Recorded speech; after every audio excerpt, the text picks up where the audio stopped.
Pagpalang hapon po sa inyong lahat, katatapos lang po natin kumain.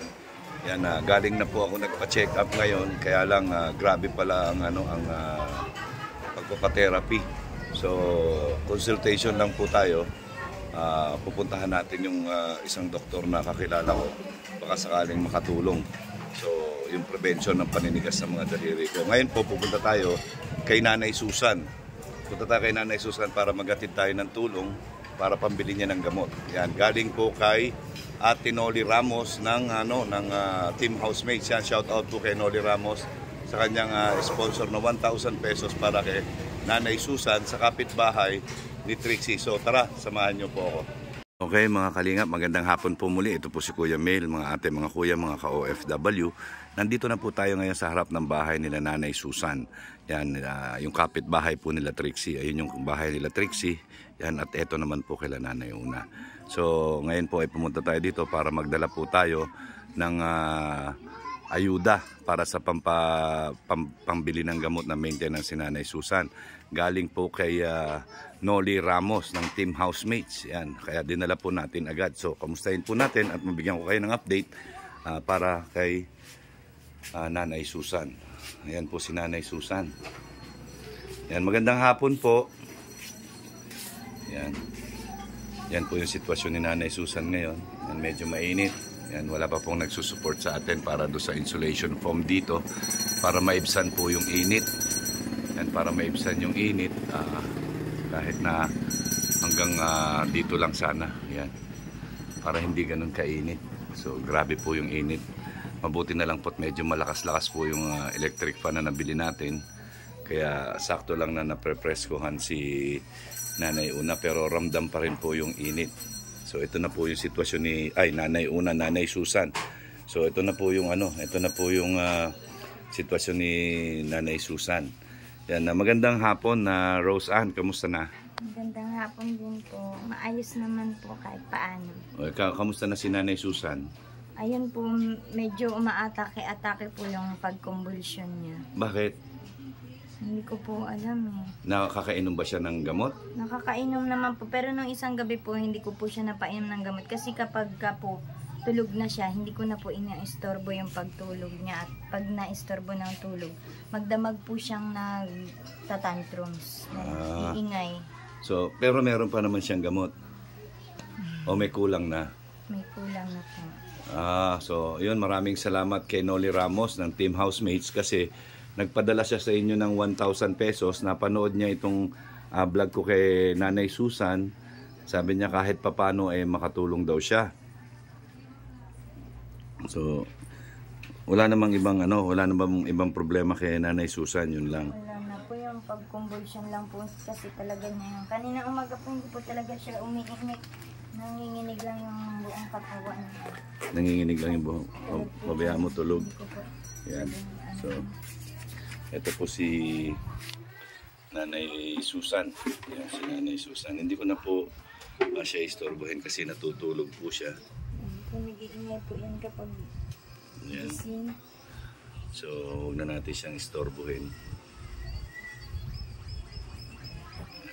Nandito naman si Rose Ann, kausapin natin. Yan. So ito yung yung pinabibigay ni Noli Ramos, no? Noli Ramos, yan. Maraming salamat kay Ate Noli Ramos. Sir Noli Ramos. Ma'am Noli Ramos. Ma'am Noli Ramos po, sa handog niyo po kay Mama para sa gamot niya po. Malaking tulong po ito, Ma'am. So kasi parang nakita ko parang puro wala nang laman, puro basyo na itong Wala na po kasi talaga yung sa convulsion niya kaninang umaga po po ako na nangutang po ako pambili ng kanyang para sa convulsion niya po. Buti may nagpautang naman sa'yo. Meron po yung kapatid ko po. Yung kapatid mo. Nag-chat po ako kaninang umaga. Kasi inaantay ko pa po ngayon Bakit utang? Kapatid mo naman pala. Nahihiya po akong yung magsabi na Pero naman po siguro, hindi naman niya sisingilin na kasi nanay niya naman yan Opo. Nahihiya naman akong kumbaga parang pinapadaan ko lang siya sa hiram. Hiram. Para hindi direkta, indirect kumbaga ba. Yan, indirect. Ano po kasi kung tutuusin, hindi po ako masyadong nag-aano sa kanila. kung ano lang po yung ma-produce ko, yun lang po yung inaano po sa nanay ko. Siyempre, meron ka din pamilya, meron ka din anak. Opo. Oo. Dumating na ba yung agong mo? Opo, nakaalis na po nung isang araw. Nandito na. Opo.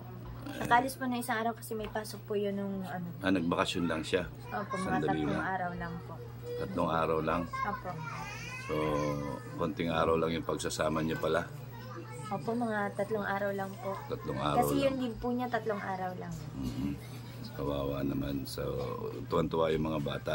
Opo, kahapon, kagabi po nakapag-umpisa na po siya sa pasok niya kasi panggabi po yung duty niya kagabi. Yun po yung ano.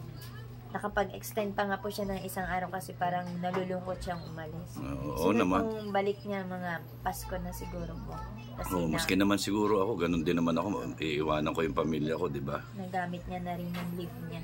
Kaya Pasko na lang siguro mga kabalik kasi wala pang pasok ng Pasko. Oo. Yun, mabuti na lang biglang nag-message sa akin si Ate Noli Ramos. Yan, at sabi niya kung pwede nga daw. God will provide po talaga. Kanina po nag-iisip ako sabi ko po, saan kaya ako kukuha ng gamot ni mama kanina? Kasi po kinukumbulsyon po siya kaninang umaga. Hindi ko po alam saan ako kukuha ng pambili kaninang umaga. Kasi po, pinakakahinaan ko po talaga siya kapag hindi siya nag-iingay. Kapag hindi po siya nag-iingay, yun po yung bumabagabag sa akin. Mas gusto ko po pong lagi siyang nagsisisigaw, nag-iingay. Kasi alam ko pong normal yun sa kanya. Pero kapag hindi po nag-iingay, nagkukumbulsyon lang, nanginginig daw niya, hindi siya nakakakain pag ganun. Kaya nga. So, buti na lang pala, no? Talagang mabuti ang Diyos, naririnig niya yung mga kanina kahilingan. Talaga ako, nag-uusap kami nung kapatid ko, yung bunso. Sabi ko, wala nang gamot si mama. Last na po yung isang gamot kanina na ko. Dinurog ko para lang mapainom sa kanya at kumalma-kalma. Oo. Yan. Ito nga, nakita ko nga, parang puro basyo na lang itong gamot, puro basyo. Opo. Oh?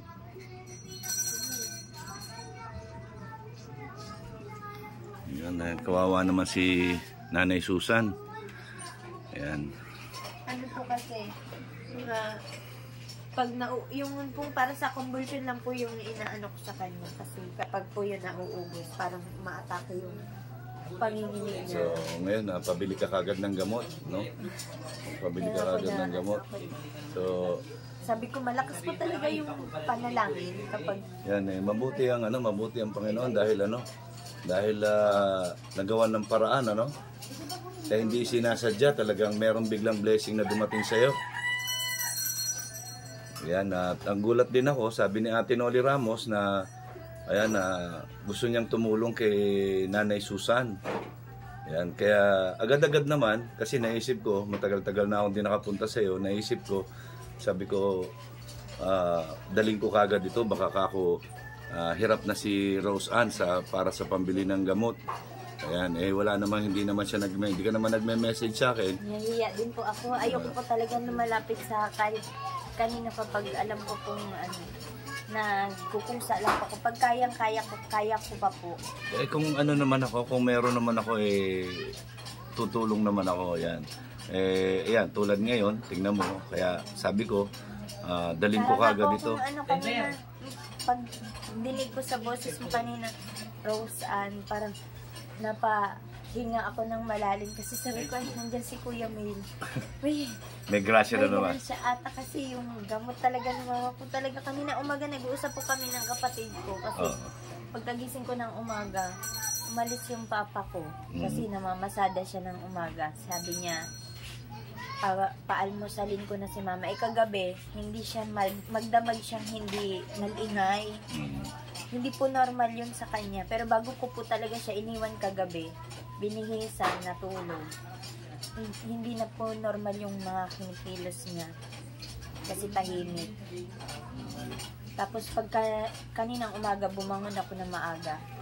Eto nga, nanginginig na niya. Tapos yung salita niya, ganun lang.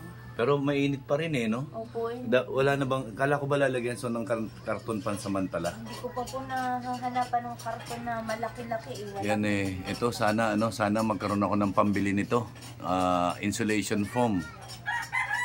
Alam ko 100 plus ang per meter noon eh. Siguro mga ilang metro kakainin nito, siguro mga 1, 2, 3, 4, 8 metro. Yan, mga 8 metro yan. Yan, grabe talaga yung init.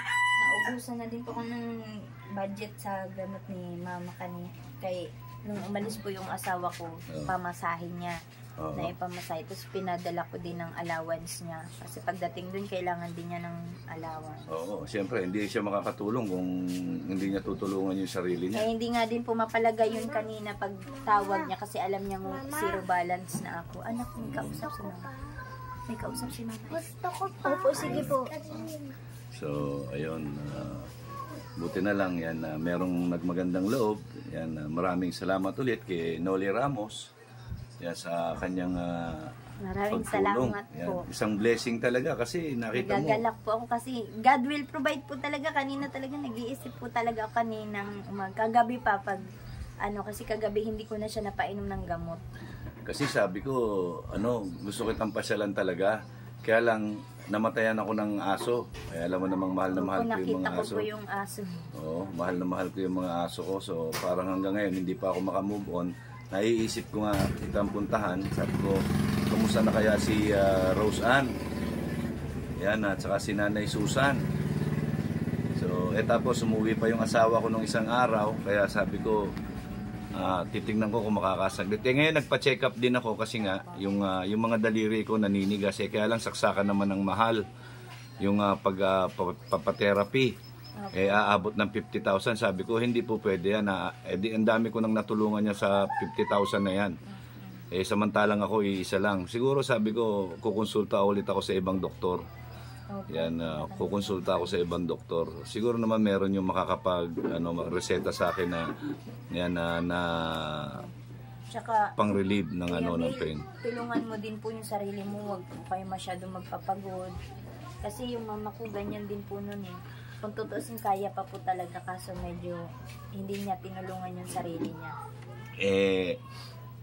Wala, ako gusto ko man tulungan, hindi ko rin naman kayang tulungan. Sabi ko nga, may nag-sponsor lang sa akin ng pagpapacheck up, si Ma'am Tela Bilakaol. Yan, sabi niya, magpa-check up ka. Yun nga, yung unang doktor na pinuntahan ko, ang gusto niya, merong tawag dito, yung laboratory. Ang laboratory, 3,500. Sabi ko, ang mahal naman. Kulang yung pera, hindi nga ako makapagpa-check up dahil wala akong pera din eh. Sabi ko, may pera ako, kaya lang, hindi naman para sa akin ito, para doon sa mga tinutulungan ko ito, hindi ko pwedeng galawin. Kaya, ayan, sabi ko, sabi ko, kukonsulta na lang ako sa ibang doktor, baka sakaling merong gamot na maireseta sa akin. Opo. Tsaka po exercise, Kuya Mel, yung para, wag nyo din pong papagurin yung sarili nyo. Kasi... Hindi, talagang laging pagod.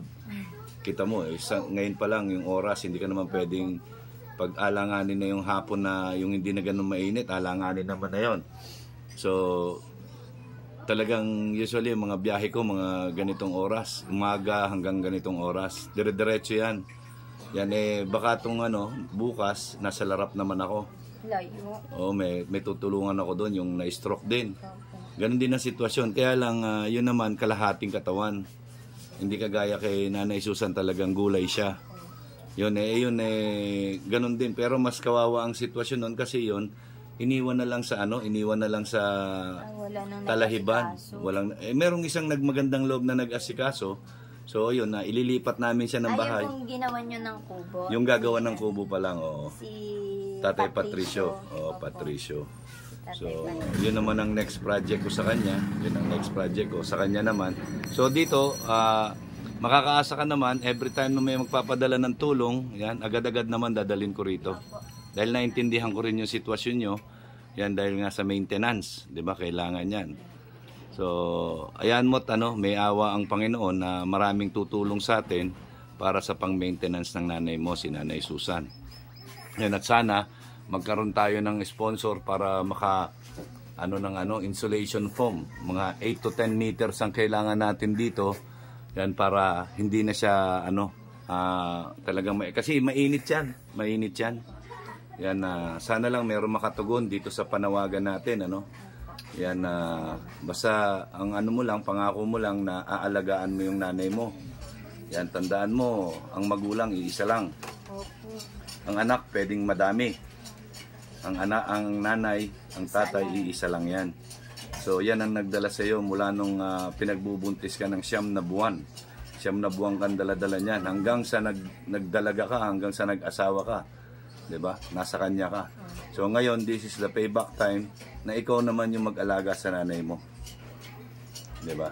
Sana wag mong tanggalin sa isip mo yan, wag kang magsawa, wag kang tawag dito mapagod para sa nanay mo.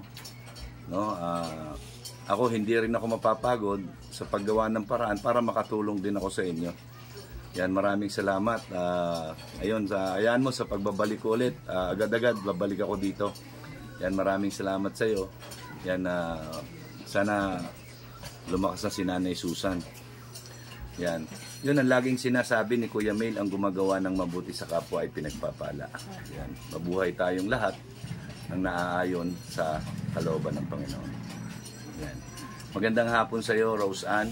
Yan, hindi na natin ginising si Nanay Susan kasi maganda na yung tulog niya. Yan, ang importante, may pambili ka na ulit ng gamot. Yan, naibsam na yung problema mo. So sana meron pang tumulong sa atin at dadalhin ko kagad dito. Yan, maraming salamat sa iyo and I love you 3 times a day. Pasalamat tayo kay Ate Noli. Maraming salamat po, Ma'am Noli, sa gamot ng Noli nanay Ramos. ko. Ma'am Noli Ramos, maraming salamat po. Pagpalain po kayo, Ma'am. Yan. Okay, God bless po. magandang hapon at I love you 3 times a day. Bye-bye! Yan po mga kalingap, mga ate, mga kuya, galing na po tayo kila Rose Ann. Ayan po, tuwang-tuwa siya.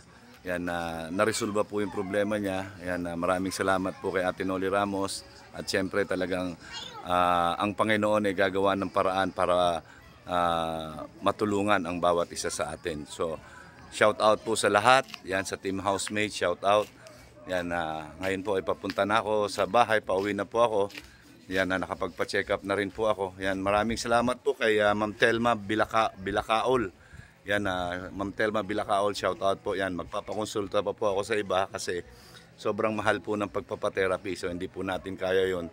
Kaya sa iba na lang po. Yung gamot lang siguro na pain reliever, ayun lang yung hahanapin ko. Yan, maraming salamat po and God bless po sa lahat. Magandang hapon.